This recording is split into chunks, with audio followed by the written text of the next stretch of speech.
Hello दोस्तों, good evening. कैसे हैं आप सब लोग? आशा है आपकी तैयारी एकदम ठीक चल रही होगी या वाकई ठीक ही चल रही होगी। आज हम फिर से उपस्थित हैं एक वीडियो लेकर जिसमें हम पीआईबी एनालिसिस करते हैं। तो बिना देरी किए शुरू करते हैं। दोस्तों, आज हम अपने कोर्ट में वीर सावरकर जी की कोट लेके आए हैं। जैसा कि आपको पता है कि आज वीर सावरकर जी की जन्म तिथि है। तो क्या कहा इन्होंने, ये देखते हैं। महान लक्ष्य के लिए किया गया कोई भी बलिदान व्यर्थ नहीं होता है, ऐसा वीर सावरकर जी ने कहा था। इन्होंने उस समय अपने जीवन का लक्ष्य रखा था देश की आज़ादी, और देश की आज़ादी के लिए इनका ऐसा मानना था कि उसके लिए कोई भी बलिदान दिया जाए तो वो व्यर्थ नहीं जाता है। इसलिए उन्होंने हर तरीके का बलिदान अपने देश के लिए करने में कभी झिझक नहीं की। इसी तरीके से दोस्तों, जो आपने लक्ष्य निर्धारित किया है एक आईएएस बनने का, एक सिविल सर्वेंट बनने का और इस देश के लोगों की सेवा करने का, ये लक्ष्य भी कोई छोटा नहीं है। ये लक्ष्य भी बहुत बड़ा लक्ष्य है। और इसके लिए आपने जो भी बलिदान किया है, सुबह जल्दी उठते हैं, कहीं बाहर जाते नहीं हैं, अपना सारा समय पढ़ाई में लगाते हैं और किसी भी अदर एक्टिविटीज़ में अपने आप को शामिल नहीं करते हैं, ये सब एक प्रकार के बलिदान ही हैं। और जो महान लक्ष्य आपने तय किया है, उस लक्ष्य के आगे ये बलिदान जो आपने किए हैं वो कभी व्यर्थ नहीं जाएंगे। और इन बलिदानों के सहारे आपको निश्चय ही एक दिन सफलता ज़रूर हासिल होगी। तो हम आशा करते हैं आपको एक दिन सफलता ज़रूर मिलेगी और आप इसी तरीके से मेहनत करते रहिए और आगे बढ़ते रहिए। तो आइए शुरू करते हैं आज का पीआईबी एनालिसिस। दोस्तों, आज के पीआईबी एनालिसिस में सबसे पहली न्यूज़ है आईएनएस शार्दुल को लेकर। INS Shardul liquid medical oxygen लेके कोची पहुंचा है। दोस्तों, यह विमान भारतीय नौसेना का एक विमान है जो भारतीय नौसेना की दक्षिणी नौसेना कमान के जहाज आईएनएस शार्दुल 80 मीट्रिक टन तरल चिकित्सा ऑक्सीजन के आईएसओ कंटेनर, इंटरनेशनल स्टैंडर्ड जिसे बोला जाता है, कंटेनरों को लेकर कोच्चि पहुंचा है। भारतीय नौसेना द्वारा कोविड-19 के विरुद्ध देश की लड़ाई का साथ देने के लिए विभिन्न देशों से मेडिकल ऑक्सीजन से भरे क्रायोजेनिक कंटेनर को लाने तथा संबंध चिकित्सा उपकरणों की शिपमेंट के लिए ऑपरेशन समुद्र सेतु सेकंड शुरू किया गया है। दोस्तों, नौसेना के द्वारा अभी समुद्र सेतु सेकंड शुरू किया गया है कोविड-19 के विरुद्ध देश की मदद करने के लिए। और आप जानते हैं कि इससे पहले समुद्र सेतु फर्स्ट शुरू किया गया था, जिसमें नौसेना के द्वारा बाहर फंसे जो भारतीय थे कोविड-19 फर्स्ट के दौरान जो फंस गए थे, उन्हें लाया गया था। अब समुद्र सेतु द्वितीय यह प्रोग्राम शुरू किया गया है, यह ऑपरेशन शुरू किया गया है। इसमें मेडिकल ऑक्सीजन उपलब्ध कराई है नौसेना के इस जहाज के द्वारा तथा चिकित्सक उपकरण का भी शिपमेंट किया गया है। इसमें दोस्तों एक वर्ड है क्रायोजेनिक कंटेनर। क्रायोजेनिक का अर्थ होता है कि कम ताप पर जो स्टोर किया जाता है, संग्रहित किया जाता है इन कंटेनर को, उसे क्रायोजेनिक कंटेनर कहते हैं। ये ऑलमोस्ट लिक्विड फॉर्म में होता है और बहुत ही कम तापमान पर होता है। आइए आगे बढ़ते हैं। इस ऑपरेशन में आईएनएस शार्दुल ने कुवैत तथा यूएई के 11 अंतर्राष्ट्रीय मानकीकरण संगठन आईएसओ कंटेनरों, 2 सेमी ट्रेलरों और 1200 ऑक्सीजन सिलेंडरों समेत 270 metric ton liquid medical oxygen पहुंचाई गई है। दोस्तों, अब वैसे देश में अभी कोविड-19 के केसेस कम हुए हैं, तो अभी ऑक्सीजन की इतनी ज़्यादा ज़रूरत नहीं पड़ रही है और ऑक्सीजन हमारे पास में अवेलेबल भी है। कई सोर्स से हमारे पास में ऑक्सीजन अब आ रही है, लेकिन शुरू में जो जैसी स्थिति थी उसमें अब काफ़ी सुधार है।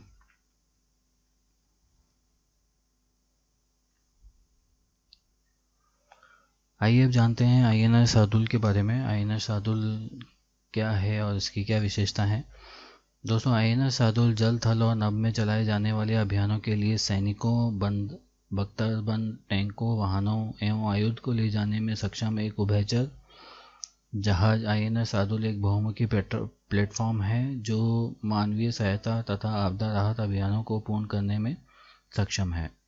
कोच्चि स्थित भारतीय नौसेना के पहले प्रशिक्षण स्क्वाड्रन से जुड़े इस जहाज़ ने हाल के दिनों में भारतीय नौसेना द्वारा कई मानवीय राहत अभियानों में सक्रिय भूमिका से भाग लिया था। दोस्तों, इससे पहले हमने आपको बताया था कि एक पुराने आईएनएस को अभी सेवानिवृत्त किया गया था, जिसका नाम आईएनएस राजपूत था। उसने भी भारतीय नौसेना तथा देश के विभिन्न ऑपरेशंस में मदद की थी। इस आईएनएस ने भी अभी काफ़ी ऑपरेशंस में देश की नौसेना की मदद करी है। इसमें मार्च 2020 में मानवीय सहायता के रूप में एंड मेडागास्कर को 600 मीट्रिक टन चावल की ट्रांसशिपमेंट और भारतीय नौसेना द्वारा ऑपरेशन समृद्ध सेतु फर्स्ट के हिस्से के रूप में जून 2020 में कोविड-19 महामारी की पहली लहर के दौरान ईरान से 233 भारतीय नागरिकों को स्वदेश भेजना शामिल है। इस प्रकार के ऑपरेशंस इस आईएनएस के द्वारा संपन्न किए गए हैं। दोस्तों, ये ऑपरेशंस आपके लिए इम्पोर्टेंट हैं। ये ऑपरेशंस मिलान के तौर पर पेपर में पूछे जा सकते हैं। आईएनएस राजपूत भी इन दिनों सुर्खियों में है और आईएनएस शार्दुल भी सुर्खियों में है। इसके अलावा कई अन्य आईएनएस भी सुर्खियों में है। तो मिलान के तौर पर कि किस आईएनएस के द्वारा कौन सा कार्य में भूमिका निभाई, कौन सा ऑपरेशन में भूमिका निभाई गई थी, ऐसा प्रश्न परीक्षा में आ सकता है, तो इसे आप ध्यान में रखिएगा।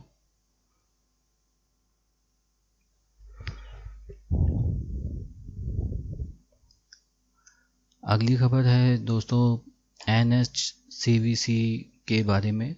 राज्यों और केंद्र शासित प्रदेशों को दिशा निर्देश जारी किए गए हैं। दोस्तों, इसमें बेसिकली एनएचसीवीसी से अर्थ है near to home COVID vaccine centre. दोस्तों, इसमें जो बेसिकली सिफारिशें की गई हैं, उन सिफारिशों में मुख्य सिफारिशें ये हैं। इन सिफारिशों का उद्देश्य शारीरिक स्थिति की वजह से सीमित गतिशीलता वाले वरिष्ठ नागरिकों और दिव्यांग लोगों के टीकाकरण को सुनिश्चित करना है। इसके अलावा एनएचसीवीसी में कोविड-19 टीकाकरण के लिए योग्यता निम्न प्रकार रखी गई है। इसमें 60 वर्ष से अधिक उम्र के सभी नागरिकों को शामिल किया गया है, जिन्हें एनएचसीवीसी के तहत टीकाकरण किया जाएगा। दूसरा, शारीरिक या स्वास्थ्य की वजह से दिव्यांगता के शिकार 60 से कम उम्र के सभी नागरिकों को भी इसमें शामिल किया गया है। इसका मतलब जो फिजिकली और क्लिनिकली डिसेबल लोग हैं और 60 से कम अगर उनकी उम्र भी है तो उन्हें भी शामिल किया गया है इस एनएचसीवीसी के तहत। इसके अलावा सरकार के राज्य केंद्र शासित प्रदेशों को दिशा निर्देश जो दिए गए हैं, उनमें गैर स्वास्थ्य सुविधा वाले और घर के नज़दीक स्थानों जैसे कि सामुदायिक केंद्र, आरडब्ल्यूएस केंद्र, आंगनबाड़ी कार्यालय, पंचायत घर, स्कूल भवन, वृद्धाश्रम आदि में आयोजित किए जा सकने वाले टीकाकरण के सत्रों के दौरान एक समुदाय आधारित दृष्टिकोण का पालन किया जाना चाहिए। दूसरी गाइडलाइन में कहा गया है कि आबादी के समूह के आधार पर जिला कार्यबल, शहरी कार्यबल जैसे डीटीएफ डिस्ट्रिक्ट टास्क फोर्स और शहरी कार्यबल और अर्बन टास्क फोर्स सभी समस्याओं को न्यून करके एनएचसीवीसी का स्थान तय करेंगी। बेसिकली ये दोनों टास्क फोर्स मिलकर ऐसे स्थान का चयन करेंगी जहाँ पे एनएचसीवीसी के शिविर को लगाया जा सके। ये शिविर उस शिविर में भी लगाया जा सकता है जहाँ जनरल कोविड वैक्सीन सेंटर चलाया जा रहा है, उसमें भी वृद्धों के लिए और निशक्त जनों के लिए स्पेशल अतिरिक्त व्यवस्था की जा सकती है। उसके अलावा अन्य स्थानों की भी खोज इस बल के द्वारा की जाएगी और उन स्थानों पर एनएचसीवीसी के शिविर लगाए जाएंगे। इसके अलावा एनएचसीवीसी की प्रत्येक टीम में 5 सदस्य होंगे। इन 5 सदस्यों में दोस्तों एक विशेषकर डॉक्टर ही होगा जो इसमें हेड होगा, जो लीडर कहा जाएगा। दूसरे, तीसरे, चौथे और 5वें जनों के रूप में इनके हेल्पिंग हैंड होंगे जो कोविड जो इंजेक्शन के लिए जो लोग आएंगे उनको उनके प्रमाणीकरण का कार्य करेंगे, भीड़ को कंट्रोल करेंगे और अन्य व्यवस्थाओं को देखेंगे। ये इम्पोर्टेंट है कि जो इसमें जो हेड होगा वो उसका डॉक्टर होना ही ज़रूरी है और वो ही टीकाकरण का कार्य करेगा। ठीक है दोस्तों, तो 5 जनों की यह टीम होगी और इस टीम के द्वारा एनएचसीवीसी सेंटर पर टीकाकरण किया जाएगा। दोस्तों अगली न्यूज़ है द एक्लिप्स एंड आफ्टर। इस न्यूज़ में क्या है दोस्तों, महिलाओं के द्वारा महिलाओं पर बनाई गई फिल्मों का एक महोत्सव द एक्लिप्स एंड आफ्टर 28 से 30 मई तक ऑनलाइन शुरू किया गया है। इस महोत्सव में महिला फिल्मकारों द्वारा बनाई गई 10 फिल्मों के समूह में ऐसी महिलाओं की कहानियां कही गई हैं जो गैर बराबरी और अन्याय से लड़कर बाहर आती हैं, और इनमें ऐसे मजबूत इरादों वाली महिलाओं की प्रेरक कहानियां भी हैं जिन्होंने आत्ममूल्य और उपलब्धियों से भरा जीवन जीने के लिए परंपराओं को तोड़ने का साहस किया है। दोस्तों बेसिकली ये द एक्लिप्स एंड आफ्टर एक ऐसा महोत्सव शुरू किया गया है जिसे ऑनलाइन ही शुरू किया गया है। इसमें जो भी महिलाएं हैं जिन्होंने बहुत ही स्ट्रगल कर कर या अपनी स्थितियों से लड़कर या समाज से लड़कर उपलब्धियों को हासिल किया गया है, उनकी कहानी इसमें पेश की गई है फिल्म के रूप में, जिन्हें फिल्माकर प्रस्तुत किया गया है। ये फिल्में आप अगर देखना चाहें तो filmdivision.org पर डॉक्यूमेंट्री ऑफ द वीक के द्वारा देख सकते हैं, या अगर यूट्यूब पे से आप देखना चाहते हैं तो youtube.com/user/filmdivision पर 28 से 30 मई 2021 के बीच निःशुल्क स्ट्रीम की जाएंगी ये पिक्चरें। तो आप इनको भी मूवीज़ निःशुल्क स्ट्रीम की जाएंगी तो उन्हें भी आप देख सकते हैं। चलिए आगे बढ़ते हैं।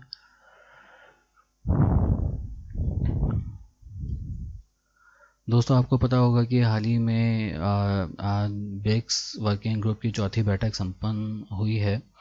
तो इस बैठक में जो अहम मुद्दे थे जिन पर चर्चा हुई है और क्या निष्कर्ष इस बैठक का निकला है उसके बारे में थोड़ी चर्चा करते हैं। तो पहला इसमें महत्वपूर्ण पॉइंट है कि बैठक का अहम मुद्दा जैव प्रौद्योगिकी और बायोमेडिसिन के विभिन्न क्षेत्रों में था। यह ब्रिक्स वर्किंग ग्रुप की चौथी बैठक थी। दोस्तों ध्यान रखिएगा, यह ब्रिक्स वर्किंग ग्रुप की बैठक थी, शिखर सम्मेलन नहीं था। इसके आगे 25 मई से 26 मई 2021 तक आयोजित ऑनलाइन बैठक में सभी 5 ब्रिक्स देश ब्राज़ील, रूस, भारत, चीन और दक्षिण अफ्रीका के शोधकर्ताओं, शिक्षाविदों और सरकारी अधिकारियों सहित 60 से ज़्यादा प्रतिभागियों ने हिस्सा लिया। इसके अलावा जैव प्रौद्योगिकी और बायोमेडिसिन पर कार्य समूह के सदस्य ने सूक्ष्म जीवी रोधी, प्रतिरोधी, कृत्रिम बुद्धिमत्ता और डिजिटल स्वास्थ्य चिकित्सा, गैर संचारी रोग, तंत्रिका संबंधी विकार, कृषि, जैव प्रौद्योगिकी, खाद्य और पोषण, कैंसर, कोविड के बाद की लंबी चुनौतियां और जटिलता जिसमें कोविड-19 वायरस के मॉलिक्यूलर पैथोजेनेसिस शामिल हैं, जैसे क्षेत्रों में ब्रिक्स देशों के बीच अनुसंधान सहयोग में भविष्य की दिशा पर सुझाव दिए गए हैं। इसके अलावा इस बैठक को डिपार्टमेंट ऑफ इंटरनेशनल कोऑपरेशन, विज्ञान और प्रौद्योगिकी मंत्रालय, चीन के द्वारा आयोजित किया गया था। दोस्तों इसका ध्यान रखिएगा, 2021 में जो ब्रिक्स की अध्यक्षता है वो भारत के पास में है, लेकिन इस बैठक को प्रायोजित स्पॉन्सर चीन के द्वारा किया गया था। इसके बाद भारत की ओर से विज्ञान और प्रौद्योगिकी विभाग DST, जैव प्रौद्योगिकी विभाग DBT, भारतीय प्रौद्योगिकी संस्थान दिल्ली, अखिल भारतीय आयुर्विज्ञान संस्थान एम्स नई दिल्ली, भारतीय प्रौद्योगिकी संस्थान जोधपुर, भारत, बनारस हिंदू विश्वविद्यालय, दिल्ली विश्वविद्यालय बैठक में शामिल थे।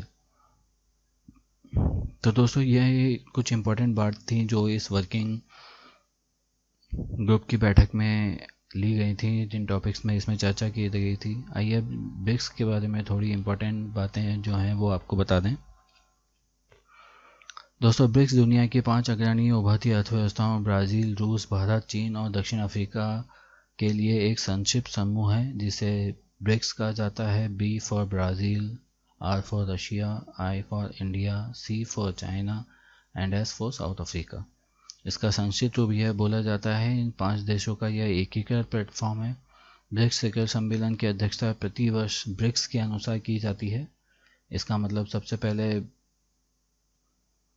ब्राज़ील के पास में इसकी अध्यक्षता होती है, फिर रशिया के पास में, अभी इंडिया के पास में है, फिर चाइना के पास में होगी और अंत में साउथ अफ्रीका के पास में। इस क्रमानुसार सदस्य देशों के सर्वोच्च नेता द्वारा की जाती है। वर्ष 2021 के लिए इसकी अध्यक्षता भारत के पास है। इसके अलावा ब्रिक्स देशों की जनसंख्या दुनिया की आबादी का लगभग 40% है और इसका वैश्विक सरल घरेलू उत्पाद में हिस्सा लगभग 30% है। पहला ब्रिक्स सम्मेलन वर्ष 2009 में रूस के येकतेरिनबर्ग में हुआ।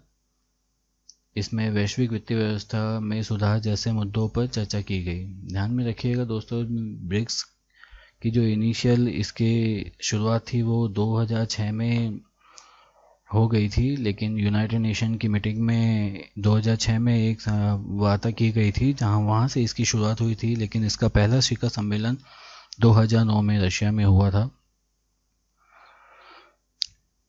इसके बाद दिसंबर 2010 में दक्षिण अफ्रीका को ब्रिक में शामिल होने के लिए आमंत्रित किया गया और इसे ब्रिक्स कहा जाने लगा।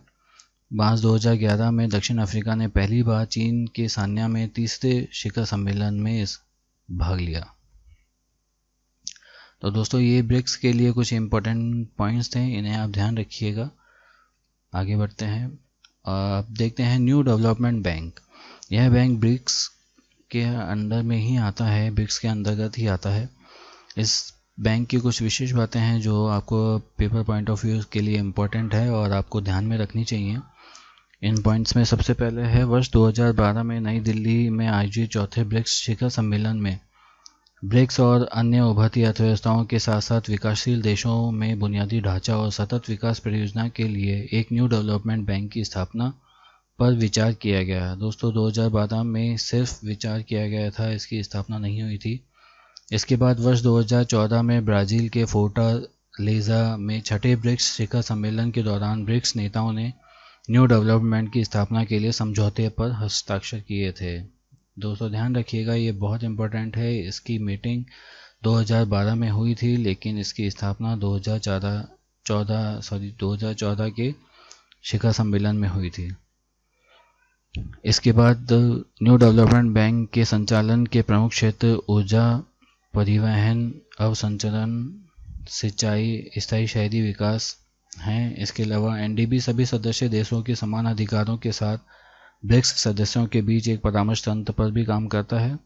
एनडीबी का मुख्यालय शंघाई में स्थित है, यही भी आपके लिए इम्पोर्टेंट है। एनडीबी का मुख्यालय कहाँ है? एनडीबी का मुख्यालय शंघाई में है। तो ये एनडीबी से संबंधित कुछ विशेष पॉइंट हैं जिन्हें आपको ध्यान रखना चाहिए। आगे बढ़ते हैं। ब्रिक्स से संबंधित एक और टर्म है जिसे आकस्मिक रिजर्व व्यवस्था, कंटिंजेंट रिजर्व अरेंजमेंट कहा जाता है। इस दोस्तों ये वास्तव में है क्या? इसमें वैश्विक वित्तीय संकट की संभावना के मद्देनज़र ब्रिक्स राष्ट्रों ने वर्ष 2014 में छठे ब्रिक्स शिखर सम्मेलन में फोर्टालेज़ा घोषणा के दौरान ब्रिक्स आकस्मिक रिजर्व बनाने की सहमति जताई थी। इसका उद्देश्य भुगतान संतुलन संकट की स्थिति को कम करने और वित्तीय स्थिरता को मजबूत करने में मदद के लिए मुद्रा विनिमय के माध्यम से सदस्यों को अल्पकालीन मौद्रिक सहायता प्रदान करना था। दोस्तों इसकी स्थापना के बाद सीआरए की प्रारंभिक क्षमता जो रखी गई थी ब्रिक्स सदस्यों की मदद करने के लिए वो $100 बिलियन रखी गई थी सीआरए में। दोस्तों ये ध्यान में रखिएगा कि इसकी जो व्यवस्था बनाने की सहमति जताई थी वो 2014 के अंतर्गत रखी गई थी तथा उसके बाद में इसे अल्पकालिक मौद्रिक सहायता प्रदान करने के लिए शुरू किया गया था और इसकी प्रारंभिक जो क्षमता रखी गई थी $100 बिलियन रखी गई थी। तो दोस्तों ये था आकस्मिक रिजर्व व्यवस्था के बारे में कुछ महत्वपूर्ण बातें। आगे बढ़ते हैं दोस्तों, अब बात करते हैं एनी अंतर्राष्ट्रीय पुरस्कार की। दोस्तों हाल ही में भारत रत्न प्रोफेसर CN राव को अक्षय ऊर्जा स्रोतों और ऊर्जा भंडारण में अनुसंधान के लिए अंतर्राष्ट्रीय एनी पुरस्कार 2002 प्राप्त हुआ है। इस पुरस्कार को एनर्जी फ्रंटियर पुरस्कार भी कहा जाता है। ध्यान रखिएगा, एनर्जी फ्रंटियर पुरस्कार कहा जाता है। ऊर्जा संसाधन क्षेत्र में इसे नोबेल पुरस्कार माना जाता है। इसका जैसे कि आपको ये अंदाज़ा लग गया होगा कि ये बहुत ही प्रेस्टिजियस अवार्ड है जो अभी हाल ही में भारत के एक प्रोफेसर को मिला है। प्रोफेसर राव पूरी मानव जाति के लाभ के लिए ऊर्जा के एकमात्र स्रोत के रूप में हाइड्रोजन ऊर्जा पर काम कर रहे हैं। हाइड्रोजन का भंडारण, हाइड्रोजन का फोटोकेमिकल और इलेक्ट्रोकेमिकल उत्पादन, हाइड्रोजन का सौर उत्पादन और गैर धातु उत्प्रेरक प्रोफेसर राव के काम के मुख्य आकर्षण रहे थे। एनी अवार्ड 2020 रोम के क्रोनिकल पैलेस में 14 अक्टूबर 2021 को आयोजित एक आधिकारिक समारोह के दौरान प्रस्तुत किए जाएंगे, जिनमें इटली गणराज्य के राष्ट्रपति सर्जियो मटेरेला भी शामिल होंगे। इसके अलावा ऊर्जा और पर्यावरण अनुसंधान के क्षेत्र में वर्षों से अंतर्राष्ट्रीय स्तर पर मान्यता प्राप्त इस पुरस्कार का उद्देश्य ऊर्जा स्रोतों के बेहतर उपयोग को बढ़ावा देना और शोधकर्ताओं की नई पीढ़ियों को उनके काम के लिए प्रोत्साहित करना है। यह एनी वैज्ञानिक अनुसंधान और नवाचार के महत्व का गवाह है।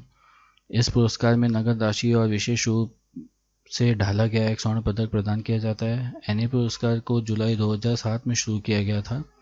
दोस्तों ये ध्यान रखिएगा, एनी पुरस्कार को वर्ष 2007 में शुरू किया गया था और इटली की तेल और गैस कंपनी एनी, जो इस वर्ड में एनी अंतर्राष्ट्रीय पुरस्कार में जो एनी वर्ड का यूज़ किया गया है वो इटली की एक तेल और गैस कंपनी है जिसके द्वारा ये अवार्ड प्रदान किया जाता है।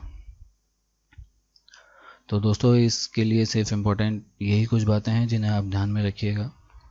आगे बढ़ते हैं दोस्तों, ये बहुत ही इम्पोर्टेंट न्यूज़ है आज के लिए और इंटरेस्टिंग न्यूज़ भी है। तो चलिए आइए इसके बारे में आपको बताते हैं। आज CSIR नीरी, जो एक भारत का रिसर्च इंस्टीट्यूट है, उन्होंने रोगियों के लिए नमक के पानी के गरारे के माध्यम से RT-PCR की जांच की एक अनूठी विधि शुरू की है। दोस्तों इस विधि में वैज्ञानिक और औद्योगिक अनुसंधान परिषद CSIR, वैज्ञानिक और औद्योगिक अनुसंधान परिषद CSIR के तहत नागपुर स्थित राष्ट्रीय पर्यावरण अभियांत्रिकी अनुसंधान संस्थान, राष्ट्रीय पर्यावरण अभियांत्रिकी अनुसंधान संस्थान नीरी के वैज्ञानिकों ने एक कड़ी में एक और कीर्तिमान बना लिया है, जिसके अंतर्गत कोविड-19 के नमूने के परीक्षण के लिए नमक के पानी के गरारे RT-PCR विधि को ढूंढ लिया गया है। दोस्तों यह विधि सरल, तेज़, लागत प्रभावी, रोगी के अनुकूल और आरामदायक है और इससे परिणाम भी जल्दी मिलते हैं। न्यूनतम बुनियादी ढांचा आवश्यकताओं को देखते हुए यह विधि ग्रामीण और जनजातीय क्षेत्रों के लिए उपयुक्त है। नाक, दोस्तों इसमें सैंपल जो लिया जाता है वो नाक से और मुंह से नैरोफेरेंजियल या ओरोफेरेंजियल स्वैब नहीं लिया जाता है। यह इस विधि से बेहतर है और इस विधि में विशेषज्ञों की आवश्यकता भी होती है। आप जानते हैं कि नैरोफेरेंजियल्स और ओरोफेरेंजियल से आप स्लैब लेने के लिए जो RT-PCR की ट्रेडिशनल जो विधि है उसमें विशेषज्ञ की ज़रूरत पड़ती है। एक पर्टिकुलर लैब टेक्नीशियन इस सैंपल को लेने आता है, पेशेंट खुद ही इस सैंपल को नहीं ले सकता है। इसके विपरीत नमक के पानी के गरारे सलाइन गार्गल की RT-PCR विधि में नमक के पानी सलाइन वाटर से भरी एक साधारण संग्रहण ट्यूब का उपयोग किया जाता है। दोस्तों इसमें एक ऐसी एक टेस्ट ट्यूब होती है। इस टेस्ट ट्यूब में एक सलाइन वाटर भरा रहता है। इस सलाइन वाटर में जो कैप होती है, जब पेशेंट को सैंपल लेना होता है तो वो इस कैप को हटाकर इस सलाइन वाटर से गार्गल करता है। गार्गल करने के बाद में उस सलाइन वाटर को फिर से इसी में पोर कर देता है और यही उसका सैंपल हो जाता है। दोस्तों सिर्फ ये इतना सिंपल है कि इसे CSIR और ICMR ने दोनों ने अप्रूवल दे दिया है। दोस्तों रोगी इस घोल से गरारे करता है और उसे ट्यूब के अंदर डाल देता है। संग्रह ट्यूब में यह एक नमूना प्रयोगशाला में ले जाया जाता है, जहां इसे कमरे के तापमान पर नीरी द्वारा तैयार किए गए विशेष बफर गोल्ड सॉल्यूशन में रखा जाता है। इस सैंपल को लैब में ले जाया जाता है और वहां पर एक बफर सॉल्यूशन जो नीरी ने तैयार किया है उस बफर सॉल्यूशन में रखा जाता है। इसके बाद इस घोल को गर्म करने पर एक RNA टेम्पलेट तैयार किया जाता है। उस सैंपल को गर्म किया जाता है। गर्म करने के बाद एक RNA टेम्पलेट तैयार होता है, जिसके आगे reverse transcription polymerase chain reaction के लिए संसाधित किया जाता है। दोस्तों इसमें नमूना एकत्रित करने और उसे संशोधित करने की यह विधि हमें RNA निष्कर्ष की दूसरी अन्य महंगी ढांचागत आवश्यकता के स्थान पर इसका प्रयोग करने के लिए सक्षम बनाती है। दोस्तों अभी जो RT-PCR की जो टेस्टिंग फैसिलिटी हमारे पास में अवेलेबल है, वो टेस्टिंग फैसिलिटी महंगी भी है और उसमें सैम्पलिंग का जो प्रोसेस है वो भी काफ़ी जटिल है। सैंपल लेने के लिए एक टेक्नीशियन की ज़रूरत पड़ती है। अगर टेक्नीशियन किसी भी कारण से सैंपल ढंग से नहीं ले पाता है या स्वैब जो है वो ढंग से नहीं आ पाता है, तो ऐसी स्थिति में रिपोर्ट भी एक्यूरेट नहीं आती है, रिपोर्ट की एक्यूरेसी पर भी शंका जाहिर होती है।